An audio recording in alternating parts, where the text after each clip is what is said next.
us and to teach us. We have a lot of events scheduled this week, and I'll talk a little bit about that as we go. I've got a list of things I need to go through, so just kind of bear with me on this. And bear with me because I'm old enough now that I have to wear glasses, unfortunately. This is the safety brief. Not as young as I used to was. I decided to do a presentation about a little bit involving how the Pathfinder system was actually formed, how it was built, how I developed it, and why it's important.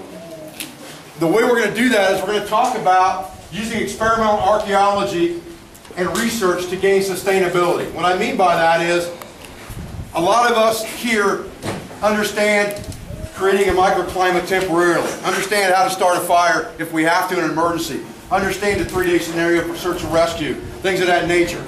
Sustainability means that we can live beyond that. 2 weeks, 3 weeks, a month, whatever we want to live out there, we can do it if we're sustainable. We're going to talk about how peoples were sustainable throughout time. This guy is me 20 years ago. So, full circle here today. I won't tell you who the other infamous characters are in that picture. There's probably some people in this audience that already know. Okay. Oh man. Can't read my own stuff. Food for thought. Okay? There are some who plunge into an unbroken forest with a feeling of fresh, free, invigorating delight. These know that nature is stern, hard, immovable, and terrible in unrelenting cruelty.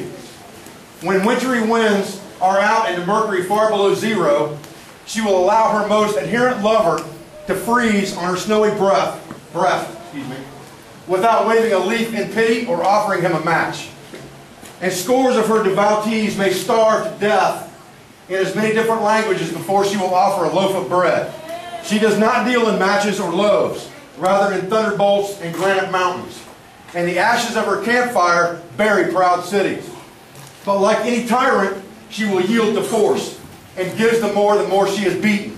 She may starve or freeze the poet, the scholar, the scientist, the hippie. Oh, never mind, that wasn't in there. All the same, she has in store food, fuel, shelter, which the skillful, self-reliant woodsman can wring from her savage hands with axe and rifle.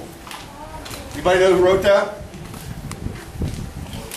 George Washington Sears, Nesbitt, wrote that. Okay? We'll talk about him a little bit.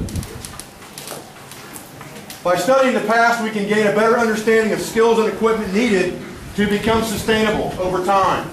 By combining research with experimental archaeology, we can understand the true essence of self-reliance.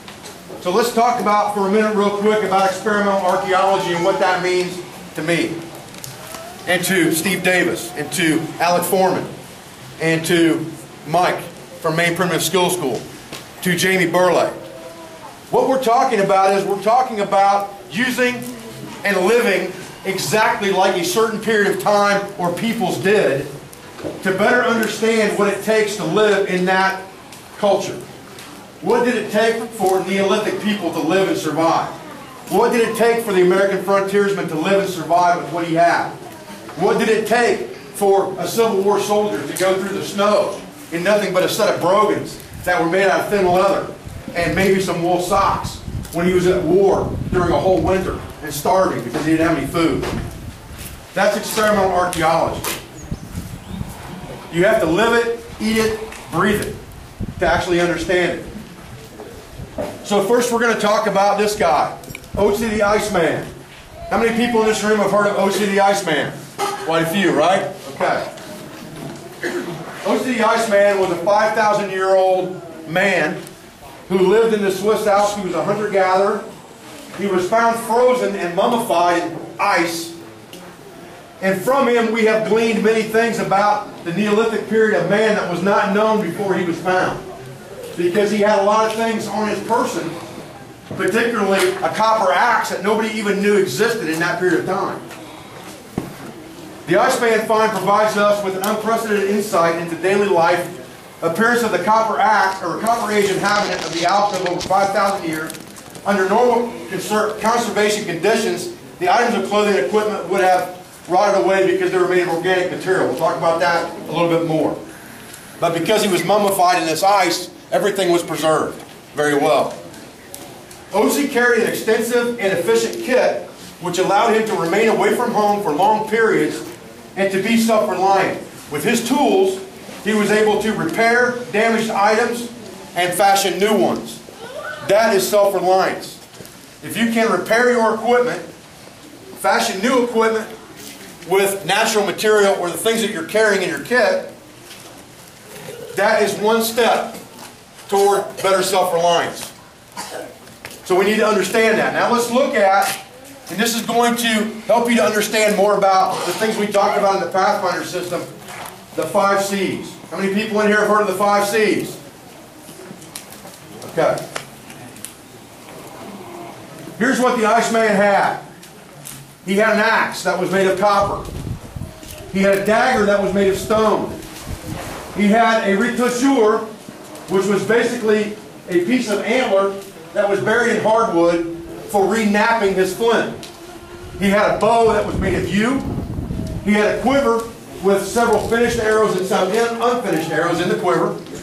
He had a backpack frame that was made of wood. He had a net, very important. He had a net made of natural material, obviously.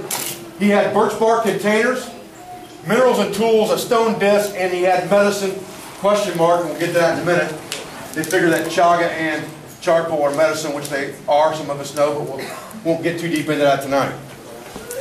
He carried a belt pouch, and the contents of this belt pouch were a piece of sewn-on leather opening which closed, blah, blah, blah. Iceman used his belt pouch to store various flint tools, a scraper, a drill, a flint flake, a bone awl, and it could also have been used for various jobs like sewing and tattooing with the awl or simply a toothpick. Multifunctionality, big part of the Pathfinder system and the 10-piece kit is multifunctionality of every piece of kit that you have. The belt pouch was filled for the most part with a black mass, later identified as tinder fungus.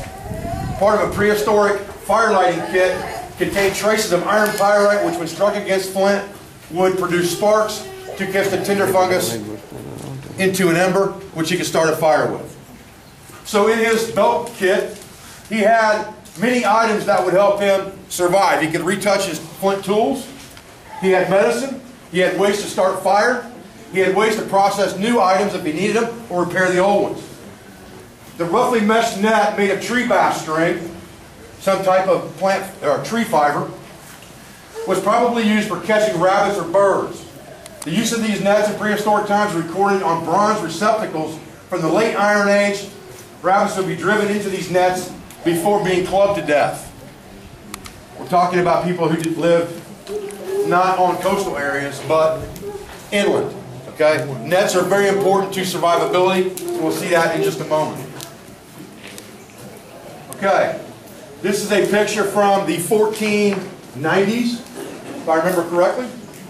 And it was titled, How the Indians Catch Their Fish. A brief and true report of the Newfoundland and Virginia by Thomas Harriot, 1560 to 1621, engraved by Theodore de Bry. Representative people are only really available through sketches or journal accounts from explorers.